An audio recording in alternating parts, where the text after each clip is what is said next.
This video today is on cover making the dash. Um, it's a pretty long video, about 30 minutes or so. It's one of the longest videos I've ever made, but it covers the making of the dash pretty in depth. I tried to speed it up in places where it wasn't really just me moving along there, just to try to speed up the process. I do stop a few times during the video and talk about what I'm doing and why and this and that and the other. So, um, thanks for watching. I hope you enjoy what you see and like what you see. If you do, please be sure to like and subscribe and share. Um, this time frame on this one was probably from December the 28th through February the 2nd. It took me that long to get all this dash done, and some of it was trial and error, so it took a lot longer than just throwing it in there. But keep in mind, the dash on a regular Jeep is just a flat piece of steel with gauges stuck in it, and I didn't want to do that. I wanted to give this thing a little bit of a touch, uh, put my name on it. So here we go.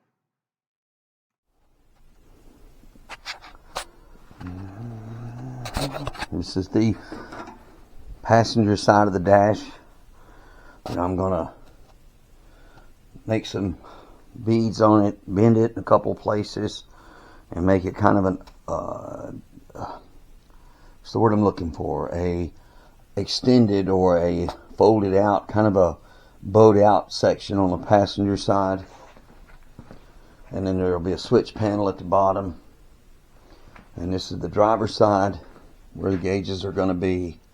I have this little chrome gauge cluster that I'm going to attach. I'm not sure which way I'm going to do this yet. I'm thinking about putting it straight onto this or extending it up about an inch and making a platform for it to set on. But that's what's going on, and here we go.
Okay, so here I'm going to show you where I'm at on this dash.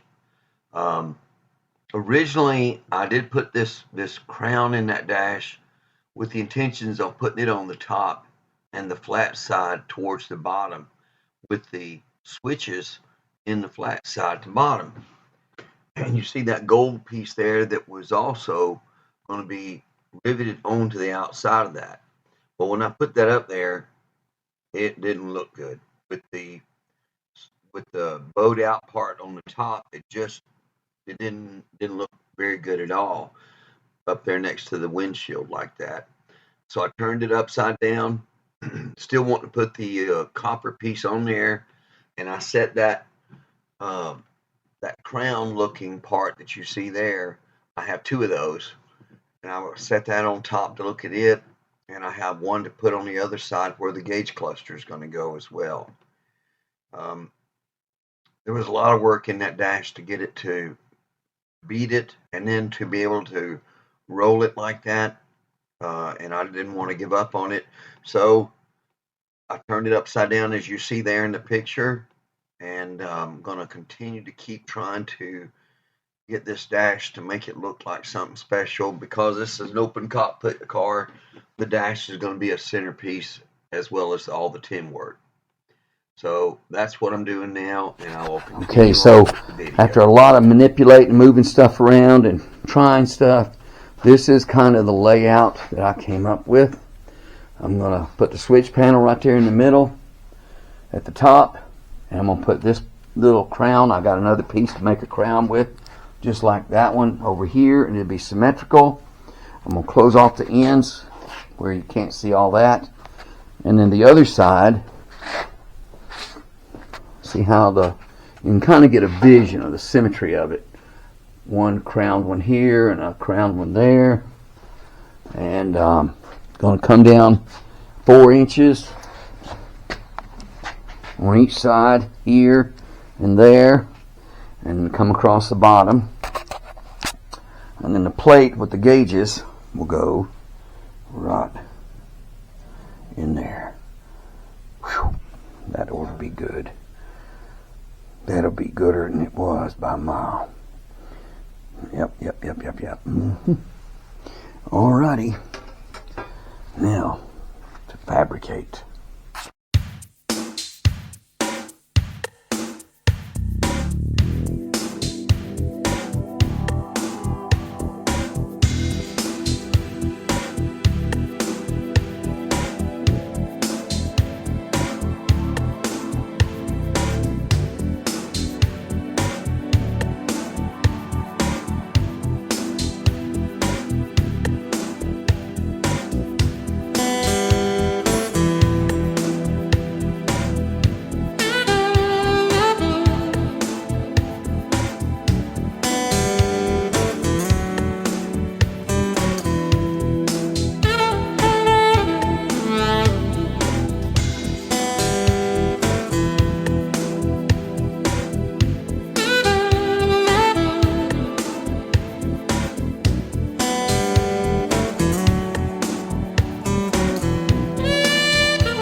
Okay, everybody, this has been quite a bit of work.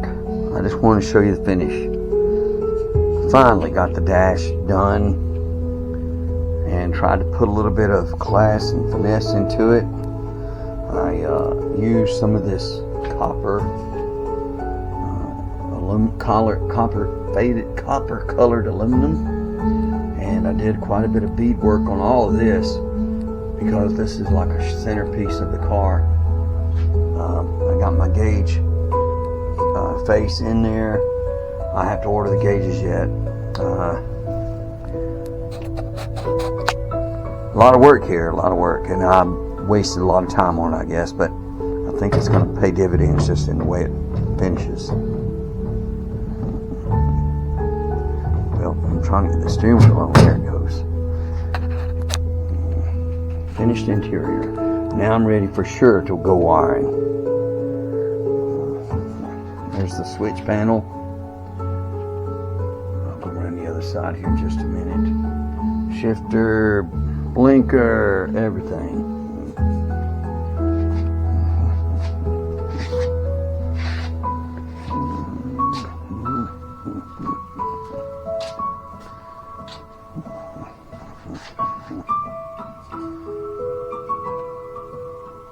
I love that gold.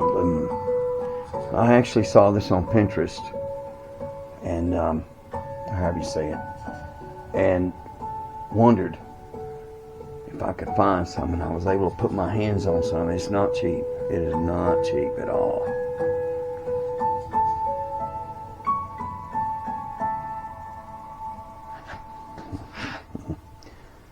There we go. Let's do it from way back here, see how it looks.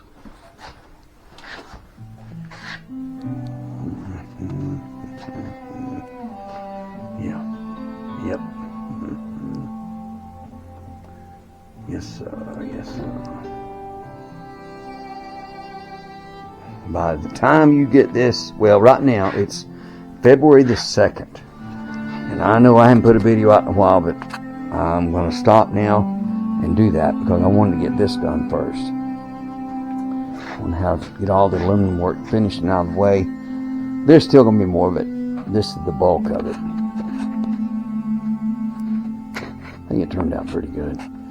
Had a lot of time spending on it, messing with it, doing it, taking it apart, redoing it, taking it apart. Several different designs that just didn't work. Alright. Thanks for watching. Please be sure to subscribe and like. It's going to get really interesting from here on. We're going to start on wiring, and then I have a motor. Oh, I did not show you this. I have a motor. There it is. That's a jewel, buddy. I don't know what it come out of. It's like a 76 model, and it's that's a jewel. This is going to be the hot rod motor. And the main thing I got was that the oil filter was still on it. Now, of course, I got to go through this and do some work, change the heads, do some work on the heads, replace them. I'm not sure yet which way, but the oil filter tells you the history. It'll tell me if there's metal in it or anything. I haven't even cut it open yet because I was working on the interior and didn't want to. This was donated by a dear friend of mine, Ed Coker. Gave it to me. He bought it for me, and I truly appreciated Ed, and I hope you get to see this video. But anyway, what it needs now is a tunnel ram on it. Let me see. Oh, that sucker's heavy. I can't do it with one hand. I thought I could. Never mind. We'll do that another day. Alrighty. Now we're moving on. This is going to get fun here. This is going to be real fun.